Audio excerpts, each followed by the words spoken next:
the brand isn't the makeup.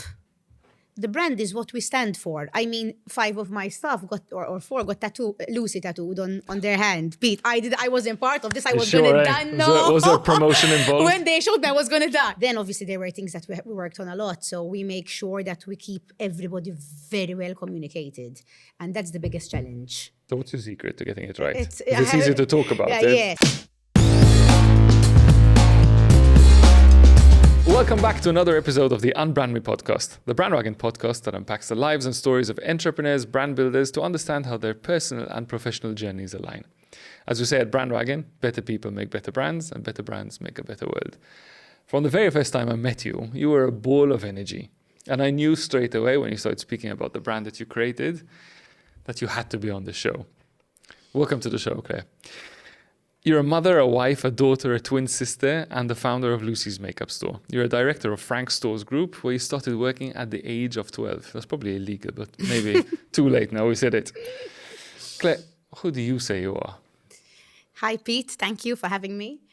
I would describe myself as a fun, loving, colorful, and driven individual. The colorful part, I definitely agree with. I mean, I've seen what you guys have built, and there's a lot of pink, which we love, obviously, as Brandwagon, and there's a lot of great energy and color.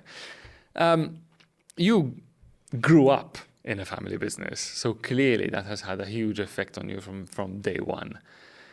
What are your early memories of sort of how you got into this? I mean, at starting working in the business at 12. I mean, what were your early memories, and how did you decide that you wanted to do this?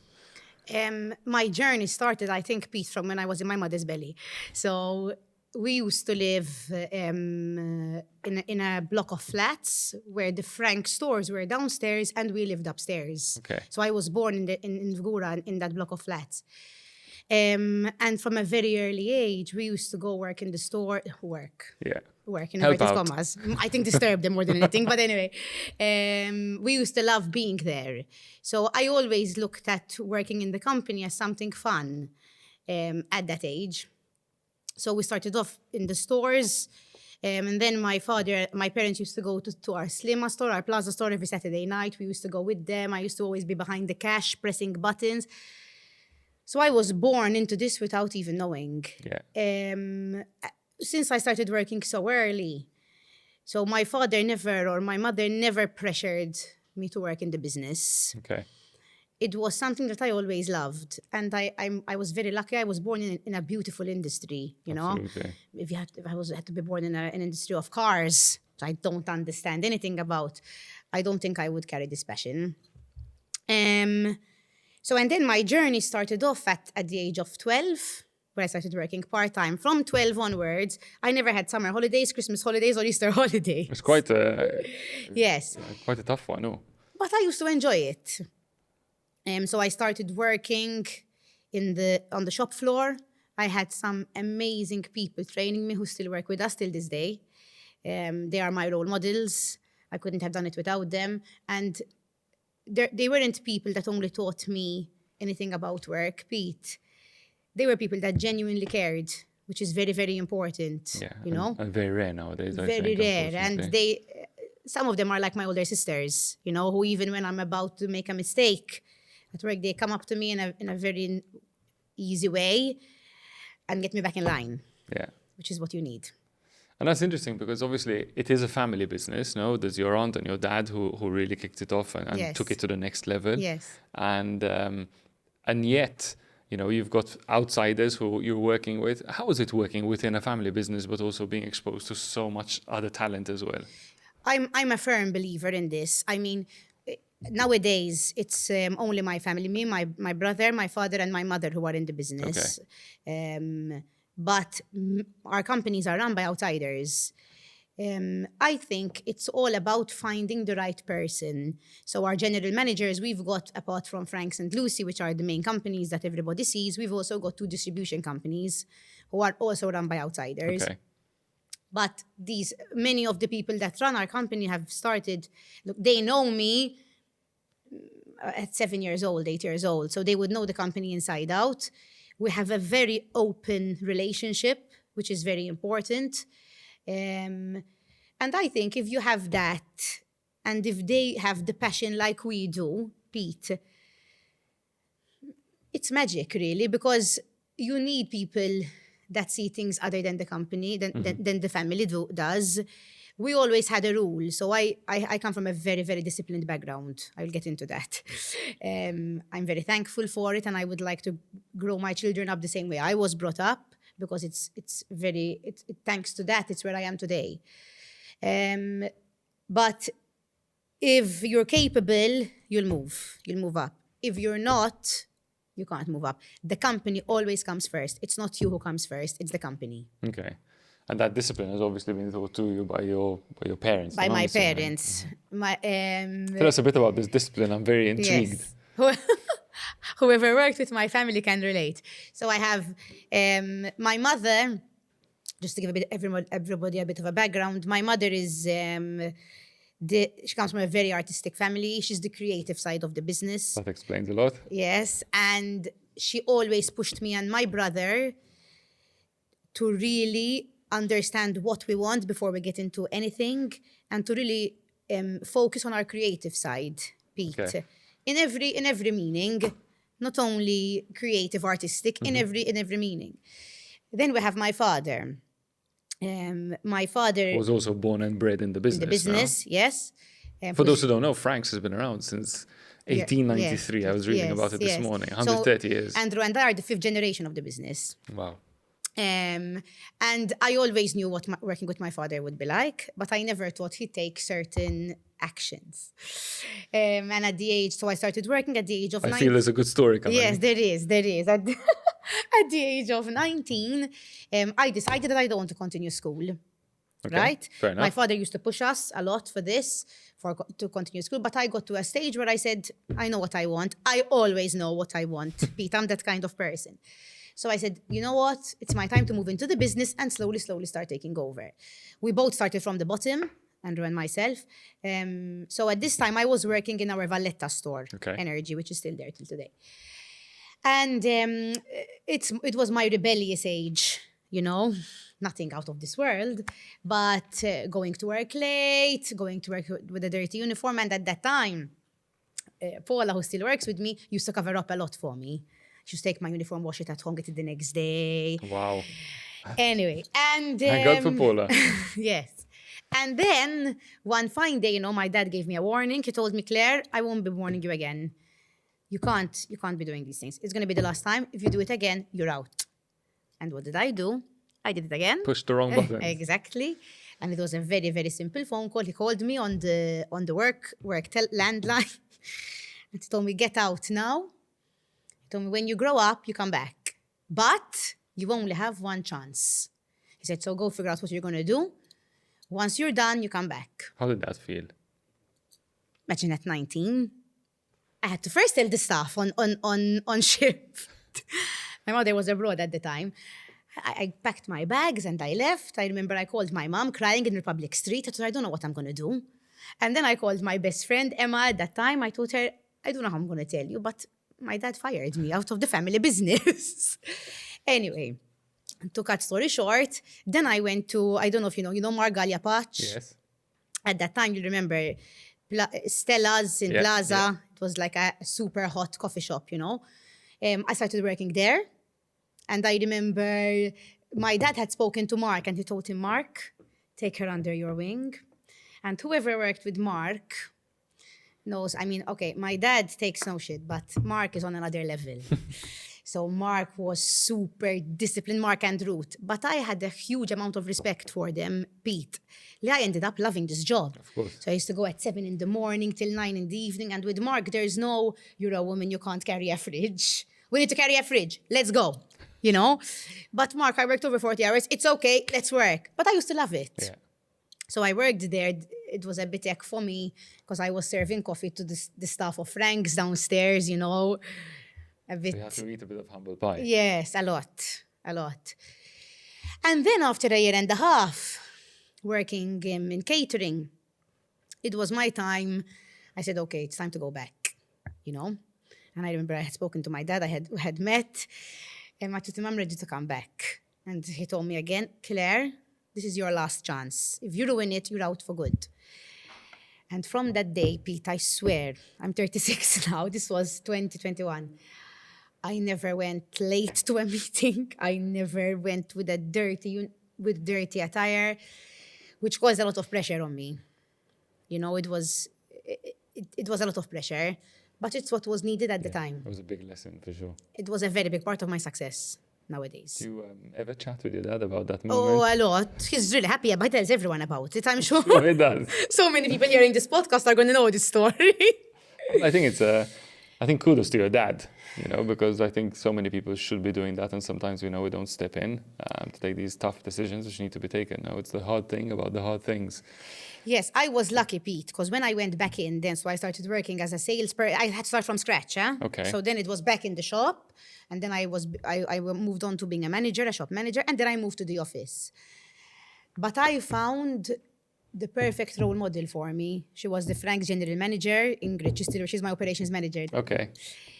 And my dad told her, I remember, it's like he handed over something. The He told her, Ingrid, she's in your hands.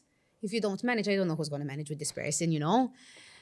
And I had such a huge amount, still do, of respect for this person that I could never let her down, you know? So I moved my desk in her office, and it was a natural flow from then. I was scared of her, but I also loved her. I wanted to prove to her so much that, you know, I'm going to manage with her, and I managed. That's amazing. It's an amazing story. And it's also great, you know, to hear about these real examples of leadership, which I think sometimes are lacking today. But also, I think I have a lot of respect for people who work in the service industry. I also grew up working, you know, within the service industry, running bars, also working in fast food chains. And I think sometimes it's one of those deep lessons that when you learn how to serve, you also serve yourself. Yes. And I think that level of humility, I think, is really, really important. I think it's a shame that today, you know, not so many people, you know, want to do that to start off their career. But I think there's a lot of lessons in the service industry, and obviously also starting from the bottom and climbing your way up. Yes, I work in every department of the company. Pete, I even in a department I hate, accounts, you know. I said the only way I'm going to learn is if I sit down and try and understand, which helps me a lot. So even though you left your schooling at 19, you still feel like you've got your fair share of learning. Yes, every single, and I didn't spend a month. I spent a year or two in every department. But nobody can come and tell me that a process doesn't make sense. Yeah. You know, because I know most. You've done it. Exactly, I've done it. Yeah. Okay, let's fast forward a bit. At what point did you decide? So Frank's obviously an organization that's now been around for 130 years. Your brother works there, your twin brother, who you guys get on really, really well. You know, you're practically best friends. At some point, you decided that you wanted to set up something else. Yes. Which was Lucy's. Just roll us through how that came about, and you know, who were your biggest supporters, and you know, did you always believe it was going to be a success? How did that go about? Mela. And what is Lucy's, for those who don't know? Okay, so Lucy's is basically an extension of what you're seeing today. It's an extension of me. Lucy's is a makeup store. We've got 8 stores on the island. We've got a website shipping internationally and locally, both. Amazing. And it is a very fun and comfortable store. You know, we want our customers. It was always, from day one, I always know what I wanted from this makeup store. It was a fun atmosphere, a comfortable space where somebody can come and easily buy any beauty product available in store. Okay. Right? So that's Lucy's. Now, how did I start Lucy's? So was there a need? You saw that there was a need in the market? Yes, I'm gonna say how we started it. So basically, at the age of 27, so then my journey was fast forwarded. I ended up general manager of Frank's, learned a lot. It was one of my biggest learning journeys there. I felt, if I'm at a 23-year-old, you're a general manager of Frank's. It's a hell of a lot of responsibility. Yes, another boom, pressure. But I learned a lot. And I actually really enjoyed it more than I thought I would. And then at the age of 27, first of all, I got to a point where I wanted to do something for myself, Pete. You know, I wanted to create something new. I felt I had much more to give than what I had been given. And in Malta, certain makeup brands were entering the island. that could never enter Frank's. So with Frank's, we target a prestige level, right?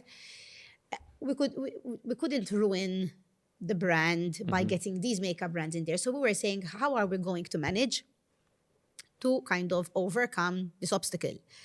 And I remember we were sitting in our boardroom and we were saying, okay, let's just brainstorm and let's understand how we can do this. And in all fairness, because I have to say, it wasn't only my idea of Lucy. This was an idea of me and my father together, you know. Okay. So we said, but it was completely different to what it is today. So we said, okay, we'll open a shop selling mass market brands. At that time, the only place you'd find our brands were supermarkets and pharmacies. Okay. Not exactly the most enticing place to go buy your makeup. No, not at all. So we said, we'll gather them all, we'll put them in a store, and we'll slowly start building it. I remember my father was adamant of starting this himself, and I said, leave it in my hands, I'm going to prove you right. And luckily at that time, God bless him, he's not alive anymore, we had Mr. Lionel Apira, who was a board member of ours, and also the CEO of the Plaza. Yeah. And we had spoken to him, and he had told us, listen, there's this shop available, it's at the Plaza. Once you go up, the first shop, it was a very small shop, 45 square meters, I still remember. So why don't you give it a go, you know? And we opened in November. It was the time when Black Friday started hitting the island. And we opened our first store. So it's when you're starting a new brand, it's tough because nobody knows you. Yeah. So when I was going to speak to suppliers and to different people to participate, not Frank's, no, this is something completely different. But I think they believed in me because they participated, you know. And our Black Friday, it wasn't the best, our first few weeks. And I remember my uncle, who's our CFO, had come on site. I'll never forget. Claire, the results are what they are. Oh, being an accountant, basically, you know. First month. The fact of them give me a year at least. Anyway, but I always knew what I wanted, Pete, through Lucy. I always knew our why, kind of, you know. I wanted, which is something I really instill in our staff. What is your why? Our why is we always want to make customers feel better inside and out. Not through selling. It was never that. It was through when a customer walks in, let's not bombard her like they normally do. Let's converse with her. Let's speak to her. There's a whole plan. There was a whole plan behind it, but it was always there. So I worked in the shop for the first 2 years. I was in the shop for the first 2 years with my team, who are not with me till today, but who really helped build this brand, you know. And it was the time when social media started hitting off. Okay, right. And Lucy and social media are perfect match. So and then we started building it, and with a lot of hard work and passion. I mean, my two passions are building brands and building people. Those are fantastic. Those are a brand wagon. Those are my two passions. And I started managing building makeup artists, building the brand in different ways. So I have about 10,000 questions just about the Lucy's brand. Number one, where did the name come from? Who is Lucy? Lucy is, this was our biggest problem, Pete. We had everything ready, the design, the brand, but we didn't have the name. And I remember brainstorming and we were saying Freckles was my friend, Claire's. No, I had to feel the connection, you know. And then one night I told them, guys, let's stop thinking about it. It will come. And one night I was eating dinner with my mom, the creative genius I mentioned, and she, in a very random discussion, she told me, Claire, I remember when I was young, we used to watch black and white TV. She told me, and the first time I saw color TV was on this character. And the first time I saw black and white color TV was this character with makeup. Okay. She told me, and her name was Lucy Ball. Brilliant. Boom. I said, stop. That's going to be our brand name. Fantastic. And that's how Lucy was created. Amazing. And I mean, you built it up obviously from a 45 square meter store. And today you have 8 stores, you said? 8 stores, yes. Which is phenomenal. Yes. And each of them really look like well franchised, well set up, well structured. And effectively you built that up from scratch, no? Yes. You did that with your team. what I like most about the way you're running this, and even when I check out the site and whatever, there's a lot of discussion about a tribe. Yes. And you haven't stopped talking about your people. Every other sentence is always somebody that you mention where you're showing gratitude and respect. Tell me a bit about what you're building at Lucy's, which also makes a difference from Frank's, but what makes it unique as a place to work? First of all, everybody that works with Lucy, Pete, loves the industry. So there's the passion for the industry, there's the knowledge, and we really invest in training. I just promoted our new trainer. I'm training her at the moment. I just saw your post yesterday. Yes, she's been working with me for 6 years. And she's somebody that really didn't believe in herself. So she's one of my accomplishments, and she's doing fantastically well. And they have the love for the brand. Now, the brand isn't the makeup. The brand is what we stand for. I mean, 5 of my staff got, or 4 got Lucy tattooed on their hand. Pete, I wasn't part of this. I was gonna die. No. Was there a promotion involved? When they showed me, I was gonna die. But it's the love, Pete. When you do things, and this is what I tell them, I genuinely love these people. I argue with them a lot. I disagree with them a lot. Do we have problems? Sometimes a lot. But if there is love between everyone, and I think that starts from the top, and then it cascades down. They see the love that we have for them, that we have for the brands. I mean, just yesterday, I had somebody crying in my office because of the problems they have at home. Your time is everything. Of course. You know, and I think having that in a company is one of the most important things. Then, obviously, there were things that we worked on a lot. So we make sure that we keep everybody very well communicated. And that's the biggest challenge. But when you get it right, it's amazing. So what's your secret to getting it right? It's easy to talk about. Yeah. So we have focus groups every month. Every month we have focus groups. People from the shop, people from the office, discussing different matters that arise. Okay. The most important thing is that we take action after. I have different WhatsApp groups. I know you hate them. Different WhatsApp groups linked with different teams.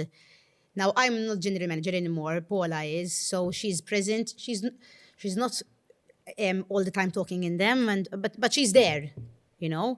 We have a lot of events, team events, where everybody just like lets loose and starts dancing. And communication is a journey. I think it's one of the toughest journeys company face. Yeah. It's so critical. We always say, BrandWagon, you need to communicate always and in all ways. And I think that is like so mission critical. And I think one of the things that you just mentioned, which I think today is really important, is the biggest currency is being seen. People want to be seen. They want to be seen for who they are. They want to be seen for what they stand for what they believe in. And even if you obviously look at social media, it's also a lot about being seen. But I think seeing them as a leader, I think is such a critical step. You clearly see your people for who they are. And you probably see more potential in them than they actually see in themselves. It's very normal. It's so sad, but it's so normal. You know, Pete? Yeah. It's really sad. That's what I say. But then again, when I was 21, someone saw the potential in me that I didn't see. Let me flip that. You're a female entrepreneur working in still a very male-dominated industry. How has that been for you? Did you ever see that moment where people didn't see your potential or just totally discarded your chances just because you're a woman in the industry? I don't like talking about it because I feel that the more I talk about it, the more I accept it. Okay. Right? So I fight it. I'm a fighter and I fight it. I don't always have the energy to fight it, but Pete, I think every woman goes through it. I went through my first experience at a young age with this. I'll never forget it. We're also the organizers of the Malta Beauty Festival. I started that as well. Okay. I wanted to give, Lucy is always the main sponsor. I wanted to give Lucy the main importance. So when people think of beauty, they think of Lucy. And it was my first year doing it. And I remember I had gone, nobody believes in it, once again. And I had a meeting with a man and his daughter. It was my birthday. And I went in and this guy was just out to smash me, to smash my idea. Very, very sad. To everything I was telling him, he was just objecting. Imagine, his daughter came to apologize after when I left the meeting. Nowadays, what would I do? The 36-year-old Claire is I'd get up and leave, But at the time I was still young, I was 26. So I didn't know how to act. I remember going in my car, crying my eyes out. And I had said, I'm not going to let somebody do this to me again. There are people, Pete, which is really sad, but you need to fight it. It's getting better. It's getting better. I don't understand it. Be it a man, be it a woman, they should be treated the same. Yeah. But it is what it is, and you can't control what people do. You can control how you react, and that's what I try control. Yeah, very sound, very, very wise.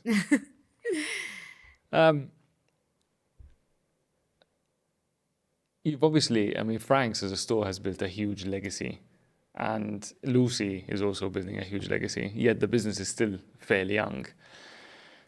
It's a legacy business working in a very innovative industry as well. So we've seen the makeup industry grow completely. I think with the change of social media, the digital landscape has changed completely as well. And even the way fashion's changed, the way influencers are changing, the way things are moving is obviously, really, really fast. In a world where digital is so prominent, how are you competing still from, yes, you do have your site, but effectively you still have the experience of the land-based outlets compared to the massive institutions out there selling what you sell online. How's that, competing in a small island like Malta? It's tough. Pete, once again, I'm such a positive person. I don't even think of these things. I just think of solutions.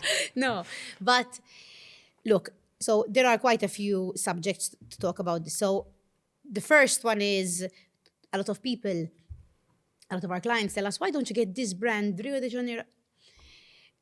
The amount of airport shops I've been into just to buy that. It's not that easy. Mm-hmm. So our first obstacle is Malta is what it is. The population is what it is, right? We're a 500,000 population. Okay, in summer we double. But the first thing brands see when we approach a brand is what are we going to get out of this country. Yeah. So some brands don't even know what don't Malta even consider is. You. One. Then we've got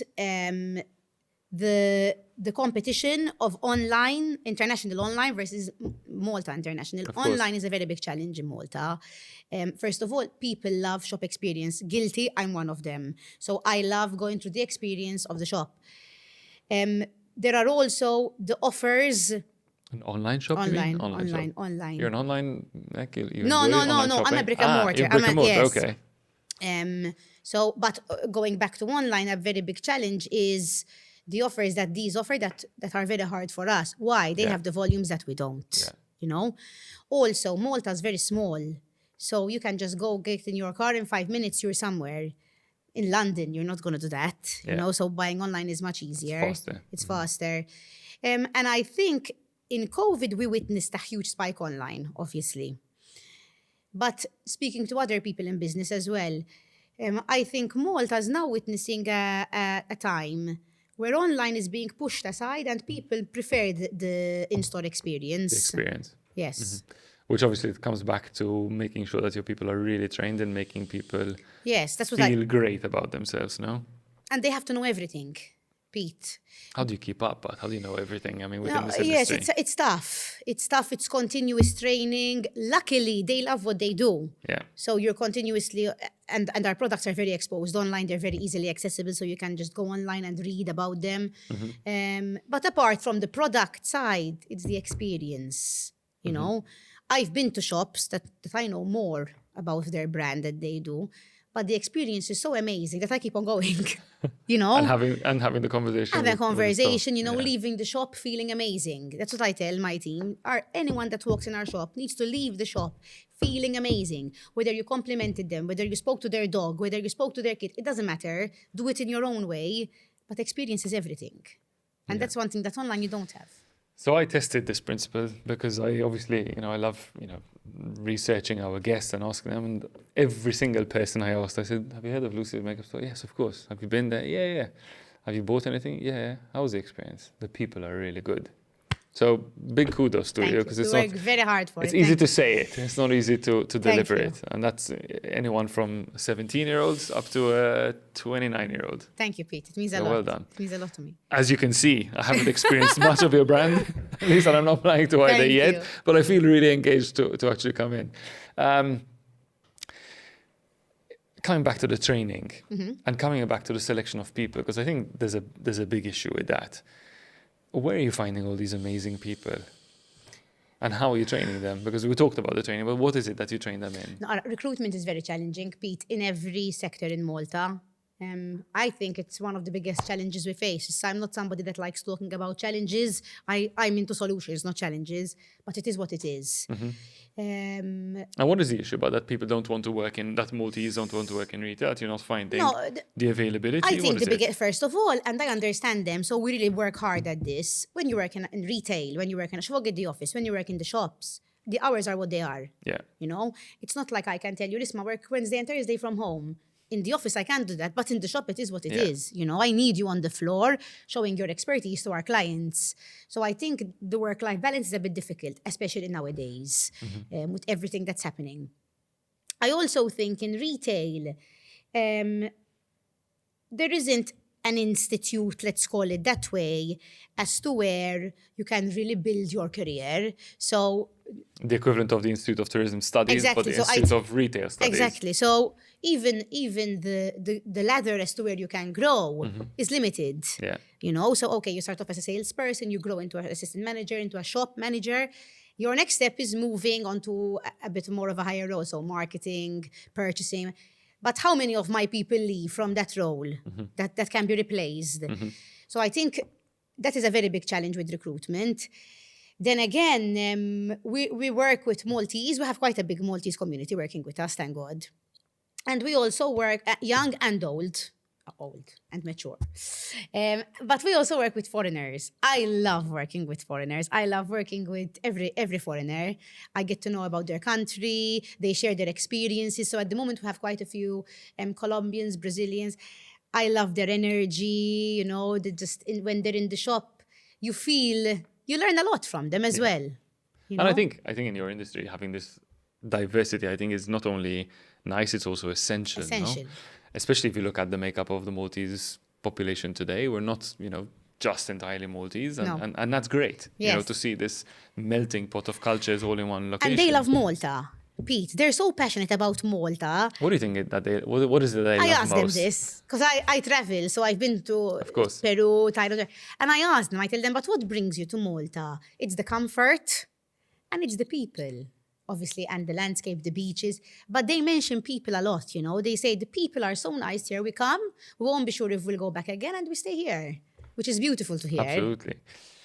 Talking about people, you have one little person who you've brought into this world. Okay, and you have one on the way, You're how many months pregnant? 6 months pregnant. 6 months pregnant. Amazing that you still have all this energy. Till one, Pete. Fair enough. At one, I die. Fair enough. So bringing up these people into the world, what are your aspirations for, do you imagine them working within your industry and sort of, what are the biggest lessons that you want to teach them? So you have a girl on the way, right? So you have a boy and a girl on the way. Yes. I have conversations with my husband about this. For both of them, let's start about the business. I would like to do things the way my parents did them with us. There was never pressure.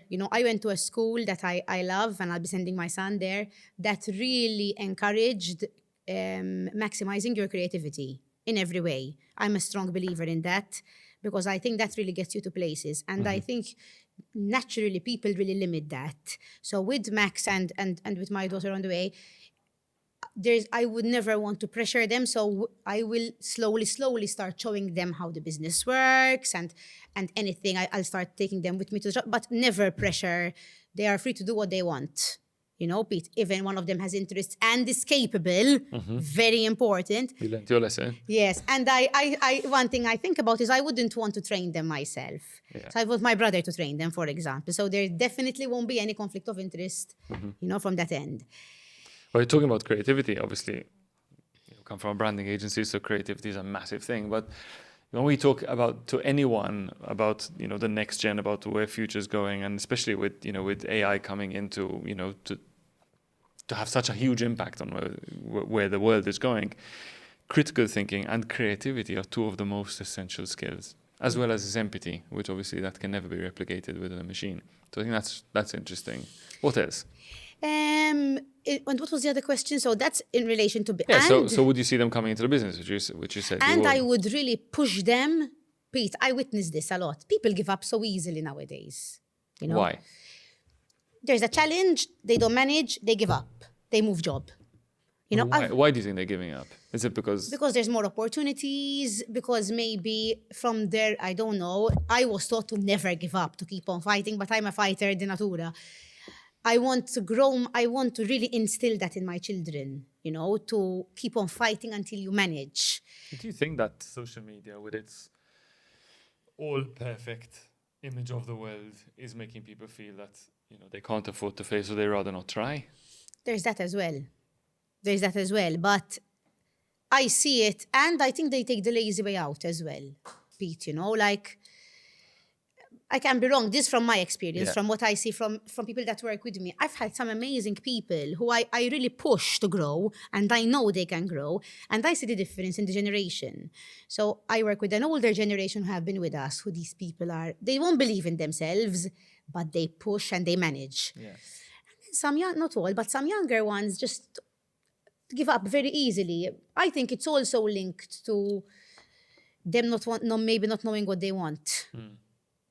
Pete, so but some of them come back, and then, at least. I don't know, it's something I'm still figuring out. It's not an easy one, at the end of the day. No, and not everyone is as open as I am. You obviously mentioned about, the fear of failing, and obviously people failing and then not, and giving up. Is there a specific moment where you felt, you mentioned that you celebrate your failures. At one point in time you told me that. More than I celebrate, I look at them in a way, I'm a very positive person, so I don't even like looking at them as failures, Pete. Let's call them speed bumps. That's how we refer to them at BrandWagon. We call them speed bumps. Better. So which were the speed bumps that took you a while to get up from, but you learned most from? I'm thinking. I think I've had a couple of... I think the biggest one was at 19. Yeah. That was my biggest speed bump, which I'm proud of now. I speak about very openly. So once again, something positive came out of it.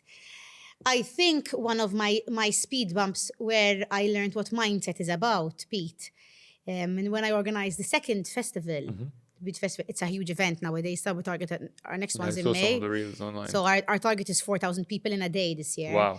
It's a big event. It's not taking... I'm on the side. Now I pass it over to Vanessa, my colleague, who does a fantastic job. But one of them was the second year I organized it. We were organizing it at a huge location in Malta. And the week before I was traveling, they called me and they told me, Claire, we have a problem. We're going to have to move you downstairs. There's something happening with the ceiling. Okay. Whatever. I twisted every logistic possible, and I forgot a very important logistic, which was the size of the back walls of certain stands that there were certain arcs in. Whoops. Anyway, prep day came. It cost a lot of money. It's a huge investment for brands, and some of the stands weren't fitting in place, Pete. And I let it affect my full weekend. So from then on, that's it. Everything was over in my head. The fair day hadn't even come yet. So then the next day came, and my mindset went into a complete... You just got stuck on that moment. And that taught me. Then Sunday came, anyway, the day after. The fair was successful. I felt it was... You just felt terrible about it. Yes, and I felt terrible not because of what happened, because I could have easily said, that's the way it is, how I let it affect me. And that really taught me about mindset, Then I was reading a lot about it, listening to podcasts, and it helped me grow in that way. But it was a very big speed bump of mine. Yeah. What gets you out of these moments now that you've learned this? Do you speak to yourself? Or? Let me tell you, I have a rule, Pete. Not everyone can handle this rule, but with everything that I go through, I give myself a time limit. So if it's a big one, I've been through very big big issues, some issues in my life where I say, okay, I have 3 days. I'm going to allow myself to cry, be sad. On the 4th day, it's over. Time up. Time up. If it's a small work issue, whatever, loss of a contract, whatever, Claire, you have one day, you give yourself a day to be sad, to mourn it, let's put it that way. Next day, everything is over. And I swear it works. That's a really good tactic. I'm going to steal it. Steal it. But you have to wake up and the office team know this even. I was going to ask you, so you share this? Yes, and they know. When I look my best, I'm at my worst. Right. So when I go into the office, fully made up, it could be anything at my worst. It could be I didn't sleep last night because of Max, Yeah. So when I go, I really push myself, I look good. You have to look good to feel good, Pete, Yeah. So I go into my office and everyone looks at me, okay, Claire, okay. They know, they can sense it. Yes. That's a really good one. I'm definitely going to steal this one. Go for it. Any other hacks that you have? And you have to fight, Pete, in life. Nothing comes easy. No shortcuts. Bad things are going to happen. Failures are going to happen. What's your biggest fight at the moment? Sleep. No, my biggest fight at the moment is managing my time. I'm finding it very challenging, and I speak openly about it because I think the more I speak about it, the more help I can get. Raising a kid, raising a family, and growing a business or maintaining a business is very tough, Pete. And especially for moms. Especially for moms. And the toughest thing for me is guilt, because I love everything I do. I'm a very passionate person. I love the business. I love my son. I love my husband. I love my family. But how am I going to manage everything? Now, I managed to really modify the way I work. And what I'm proud of is not only myself, but all my team followed, and it really worked. So after I had Max, I only took around 3 weeks of maternity, 4 weeks, and I went back into work. Because I wanted to, I missed it, I felt amazing when I went back. But I said, I can't keep on, things have to change, So my Thursday and Fridays are always shop visits. I'm always in our shops, Thursdays and Fridays. And I had 3 days to tackle all my meetings, all my emails.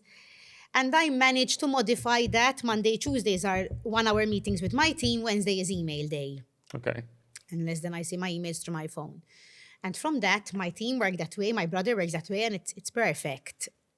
Until an issue comes up. Yeah, but I think you're good with these systems, and I think those obviously help. Look, I think the guilt, to a certain extent, is always going to be there. I think it's a matter of also giving yourself the space to tell yourself, listen, this is one, it's a temporary thing, and two, you can't do everything, you can't achieve everything.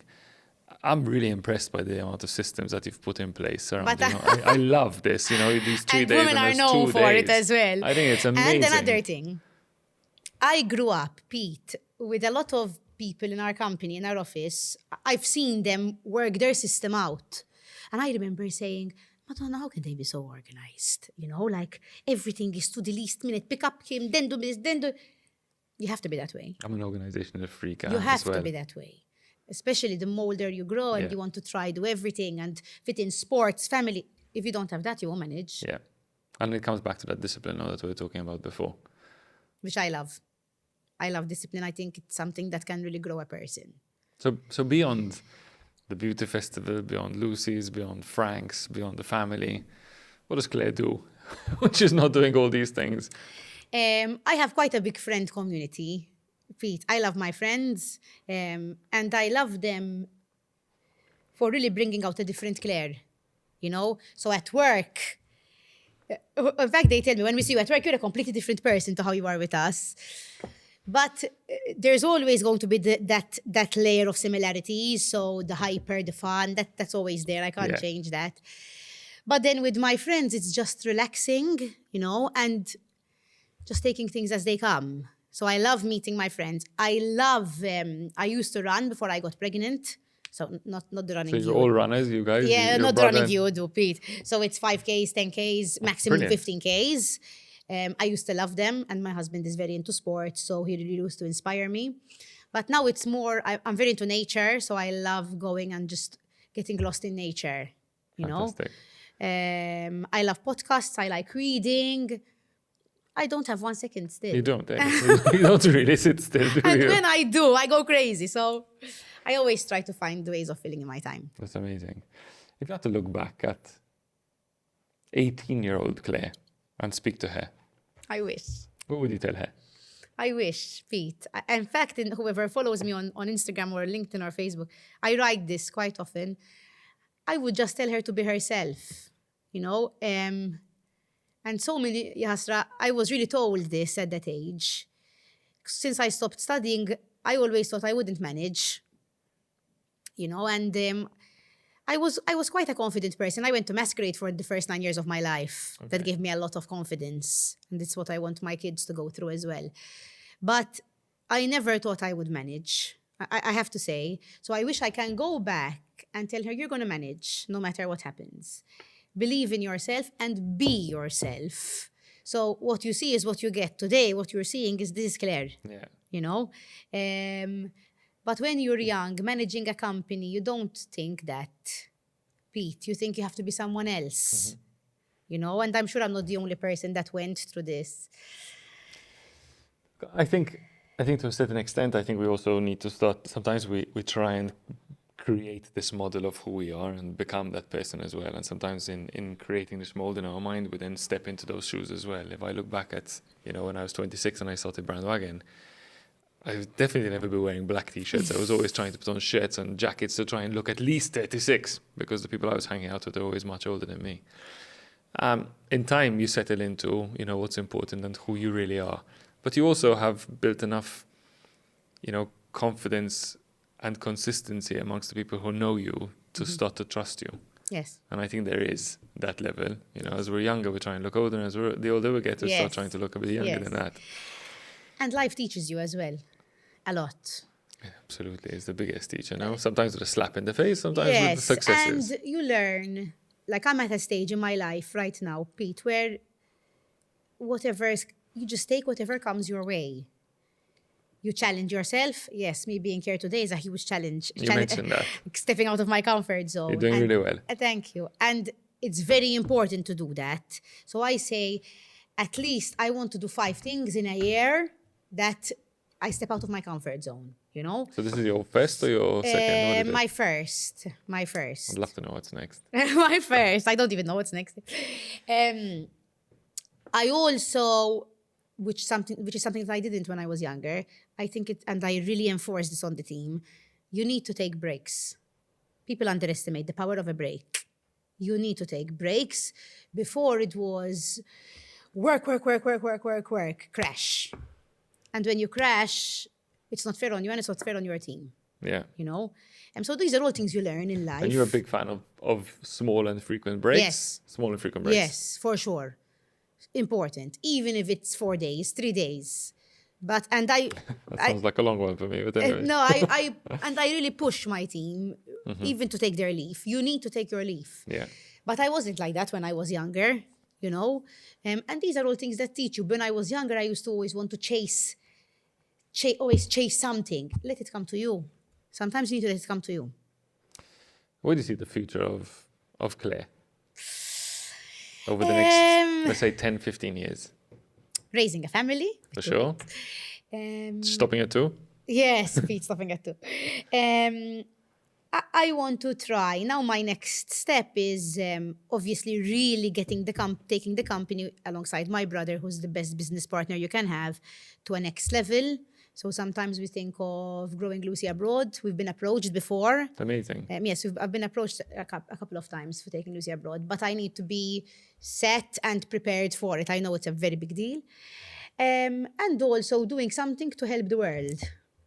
You know, in a way, we do small initiatives with different NGOs, but...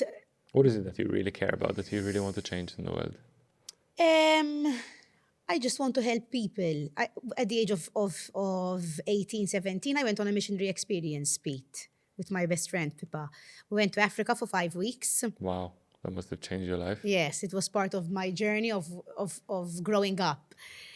And I remember it was such an eye-opener for me that I came back. apart from this thing of my father, I came back a different person. So I don't have one thing to say I want to change the world with this. I just really want to help. You know what I mean? Be it through anything. It could be, I remember we had as part of this experience, we had done it through a church. And it was, we had to work. I had to work in an old people's home in Malta. We had a weekend there. We had a weekend at Darta Providenza. I enjoyed the missionary experience a lot, but I enjoyed these more. Because you feel so good helping. There's so much, that nothing gives you that joy. I always say that. The more we give, the more we get. Yes. No? Okay, coming to our final 2 questions, okay? So you can start prepping the last one. Okay. You know what's coming. But more important than that, aspiring entrepreneurs moving into business today who have their own, ideas or plan, and they really want to take it and make it happen. What are the top 3 pieces of advice you could give them, before they go out there, or maybe they have an idea, but they think maybe they're not the ones to do it. What are the top 3 things to any aspiring entrepreneur? Mela, make sure you're passionate about what you do. Number 1, most important thing. Don't chase the money, chase the passion. Chase the passion, always. And like Simon Sinek said, I'm a big follower. People don't buy what you sell. People buy why you sell it. Yeah. And if you follow this, money will come and profits will come, and the bottom line, your net profit, it will come. But you need to always keep that in mind and don't get lost. Set very clear communication channels from when you're a team of 2 up till when you're a team of 100, because that will really help you grow, and it will really help keep the meaning and the purpose of the business. And treat people as people. Everybody likes to be seen, everybody likes to be heard.